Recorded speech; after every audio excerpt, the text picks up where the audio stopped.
What are the concerns about liquidity? More and more people have been talking about a drop in liquidity over the last decade, even as assets rise to all-time highs, even as we see, I think Goldman recently said $5.5 trillion in cash on the sidelines, but liquidity isn't always there when you need it.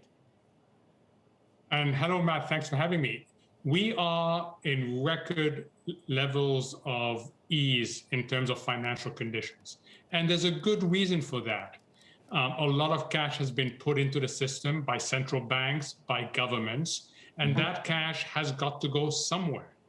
What is really interesting is, especially when you go to the emerging world, you have this contrast between, on the one hand, liquidity that has done wonderful things to so many assets, and on the other hand, fundamentals, where we're seeing an enormous amount of dispersion on account of COVID, on account of policy flexibility, and on account of financial resilience. So the big question any investor must face looking for the next 6 months is, can liquidity continue to be the dominant factor? Robert, you know, we all know that liquidity is there until it's not, right? And so when you're looking at investing over the next 6 to 12 months, where are you most concerned about liquidity drying up? Great. Good afternoon, and thanks again for having us. Look, I think that is the challenge out here, right? On the one hand, there's this notion of FOMO and TINA, and we're expected to make returns on a daily basis. But at the same time, we have to put up preservation of capital and make sure that the portfolios are secure when the music stops. I think where the biggest risk may lie, ironically, is where people think there's the least amount of risk, and that's, quote, in liquid securities. And in liquid securities, one doesn't get paid for the potential illiquidity. And I think the other challenge with, quote, liquid securities is, the opportunity cost of camping in liquidity when, one, that liquidity might not be there, and two, does the allocator really need their money back in 3 days? And if not, there's better places to go. And if so, they need to be really careful about, what's really liquid and what isn't when they need it. What is the turn going to look like, and how do you expect it to hit financial markets? Robert, let me ask you, we've already seen a more hawkish tone from the Fed. We've already seen, I think, 3 Fed members come out and say they want to even raise rates by 2022, but we haven't heard real talk of taper. We haven't seen the actual plans. When that happens, how is that going to affect liquidity in markets? Sure. Well, I used the word taper, and so I think we need to go back and look at the time of the taper tantrum. And I would guess that liquid markets will prove to be even less liquid than they were back in 2013. And the reason for that is how much larger liquid markets have gotten. The allocation towards liquidity, ETFs and 40 Acts and what have you, it's so much larger. The size of the number of banks is so much smaller, and the balance sheet is so much less. So it's not if it's going to happen, but when, and the when is defined by outflows. When there's outflows, that's when you'll see the dislocations related to illiquidity. I also wonder about the financial system. And Mohamed, we didn't see, this time around a problem with the financial system as we slipped into a recession. It held pretty strong, and a lot of people credit regulators for that. Have they built up enough capital buffers? Are their balance sheets in good enough shape to weather pretty much anything at this point? It's a good news, bad news situation, Matt. The good news is the banking system has built up a lot of resilience. It's done so in terms of capital buffers and also in terms of the risk they're taking. And they are being supervised and regulated very closely. The bad news, and we saw it in March of last year, is the non-banking system, where there's a lot less resilience. And when the paradigm suddenly changes, as Robert just said, there isn't enough risk absorption capacity in the system. So what do you get? The things that everybody fears most: malfunctioning markets. That's what we got last March. That's what we got during the taper tantrum. It's this notion of malfunctioning markets, because that causes investors to do things they don't want to do. When you can't sell what you want to sell, you typically end up selling something else, and then you create this contagion throughout the system. So that's why this notion of structure of the system in the non-banks has become so important. I want to follow up on this point about the non-banks, because if you look at all the leverage issues we've had since late 2019, you've had the basis trading blow up, you've had Archegos, and then you've had the extended short selling borrowing, right? So, Robert, when you look at these issues where you've seen major blow-ups that required intervention on behalf of the Fed or other market intermediaries, how worried are you about the leverage that you're seeing in the system, especially, as Mohamed had said, outside of the banking system? Yeah, no, I think that's a great question. And I think one has to think about the leverage that we can see and then the leverage that we can't see, because it's not always so obvious. I think the challenge with leverage is that because of the low yields, we just heard 148 on the 10-year, because of low yields, people are being pushed to places where they're less comfortable. And I think the risky place is to take, the credit risk or the leverage risk, as opposed to thinking about taking illiquidity risk. And I'm much more comfortable with illiquidity risk because that's not credit risk. That's just knowing when you're going to get your capital.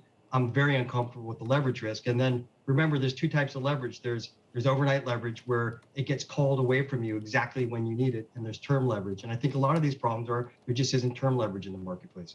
Mohamed, to the point that you were making about a malfunctioning market, I'm curious how much you think that central bankers, that regulators have a handle on the market that has moved so far from the banking system.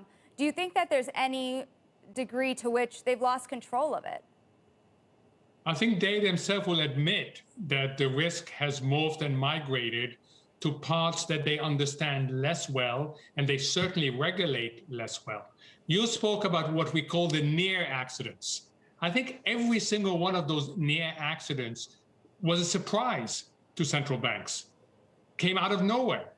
And we are very lucky, because what stopped those near accidents from being a massive pileup on this liquidity highway is luck. That's really luck is what stopped them from being a pileup. So the system is sort of signaling very slowly, and that signal isn't really getting through, that there is this risk out there of someone being caught offside, to use a football analogy, since Matt mentioned the Germany-England game, that someone will be caught offside. And the worry, Samir, is what happens when they get caught offside. So that's why it's really important to think about differentiation, structuring, and financial resilience. These near accidents and the growth in leverage, as well as, massive accumulation of debt, both public and private, have been results, I guess, of the easy monetary policy. I wonder what you think about that debt, Mohamed. Earlier we heard from Jeff Goodlock about their concerns in terms of the massive debt buildup that we've seen for society. And what are the consequences? Are the central banks, are the regulators going to be able to unwind that, or to bring it back in somehow without causing any blowups? So a lot depends where the debt is, Matt. So am I worried about U.S. government debt? No. Am I worried about certain emerging markets, economies, or high yield companies, the triple Cs, the single Bs that have had enormous access to credit? Yes, I am. So a lot of it depends on where the debt is. Now, this is not going to be central banks stepping away and selling the securities they've bought. I think that it's going to take them a very long time simply to stop buying, let alone selling. This is going to be the system deciding at some point that they're going to step back. And you know how that works.